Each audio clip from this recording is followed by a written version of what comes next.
Hello बच्चों, स्वागत है आपका नए वीडियो में। तो चलिए, कहाँ हो गया था सेक्शन बी। हम लोग 31, 32, 33 तीन सवाल कर दिया था सेक्शन बी का। ठीक है, चौथा सवाल की तरफ चलते हैं। आपका देखते हैं क्या है चौथा सवाल। 34 यानी कि ठीक है, तीन सवाल उसका कर दिया था खंड बी का। 34 नंबर सवाल देखिए आपका। 34 नंबर, यदि लंबवत स्तंभ की ऊंचाई प्रकाश की स्रोत से 60 मीटर है तथा प्रकाश से बनने वाले स्तंभ की छाया की लंबाई 20√3 मीटर है, तब स्तंभ से प्रकाश के स्रोत का उन्नयन कोण क्या होगा। ठीक है, क्वेश्चन देखिए बहुत खतरनाक है। ठीक है, इस प्रकार का जो सवाल है ये आपका किताब में मतलब एनसीईआरटी में तो नहीं देखे हैं। ठीक है, इस प्रकार का सवाल लेकिन है एनसीईआरटी से ही बना के दिया गया है। देखिए, बाकी बहुत आसान होगा। चलिए देखिए, थोड़ा सा बस आपको दिमाग लगाना है, ज्यादा कुछ करना भी नहीं रहता, थोड़ा दिमाग लगाना है बस। देखिए 34 नंबर सवाल अब हम लोग करने वाले हैं। 34 34 नंबर सवाल। एक स्तंभ है सीधा, ठीक है, कोई बिल्डिंग वगैरह मान के चलिए इस तरीके का। चलिए एक सीधा कोई चीज जिसकी ऊंचाई 60 मीटर है। इसकी ऊंचाई क्या दिया हुआ है, 60 मीटर। ओके, 60 मीटर ऊंचाई है। ठीक है, आगे क्या कहता है, तथा प्रकाश से बनने वाली स्तंभ की छाया, अगर इधर सूरज है तो इस तरफ छाया बन रहा होगा। तो छाया मान के चलिए, छाया ले लेते हैं, ये छाया बन रहा है। ठीक है, ये छाया जो बन रहा है ये कितना दिया गया है, चलिए ये रहा छाया। छाया की लंबाई 20√3 मीटर है। ये कितना दिया हुआ है, 20√3 मीटर। चलिए ठीक है, तो तब स्तंभ से प्रकाश के स्रोत का उन्नयन कोण क्या होगा।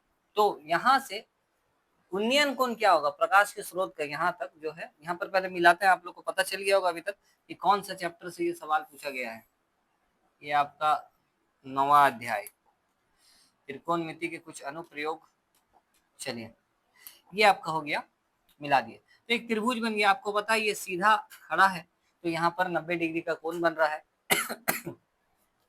90 डिग्री का कोण अगर बन रहा तो ये एक समकोण त्रिभुज है, जिसके लिए नाम रख लेते हैं। चलिए ए बी सी नाम रख दिए। ठीक है, ये आपका 90 डिग्री के सामने वाला कर्ण, ये वाला आपका लंब, और ये जो है ये आधार कहलाता है।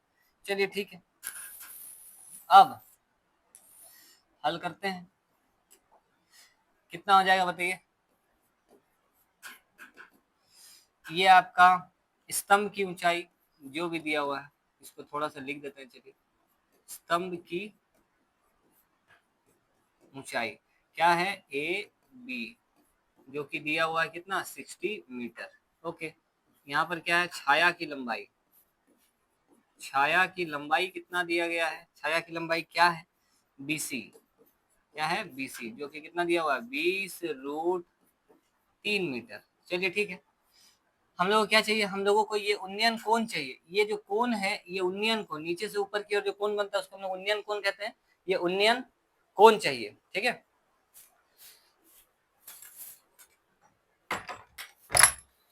चलिए ये उन्नयन कोण चाहिए, ये वाला निकालते हैं।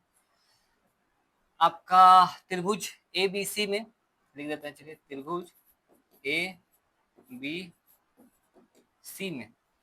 अच्छा, देखिए ये दिया है, ये दोनों दिया है, इसके बीच में रिलेशन क्या होगा, ये जो दिया है इसको हम लोग क्या बोलते हैं, पी। ठीक है, लंब, और ये होता है आधार। तो आपको पता है लंब बटा आधार क्या कहलाता है, टेन थीटा। तो चलिए टेन थीटा बराबर क्या होता है, लंब बटा आधार।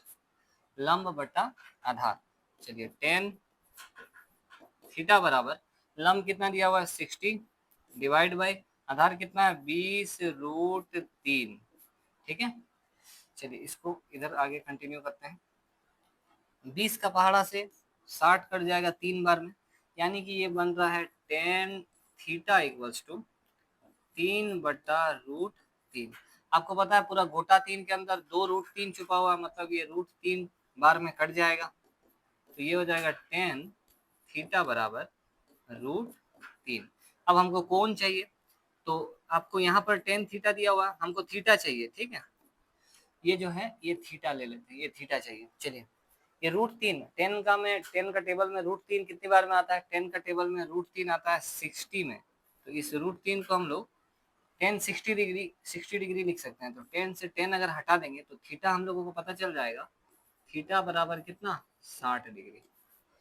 यही हमारा उत्तर हो जाएगा। थीटा ही निकालना था। देखिए बड़ा आसान सवाल है, 2 नंबर मिल जाएगा ठीक है बनाने पर।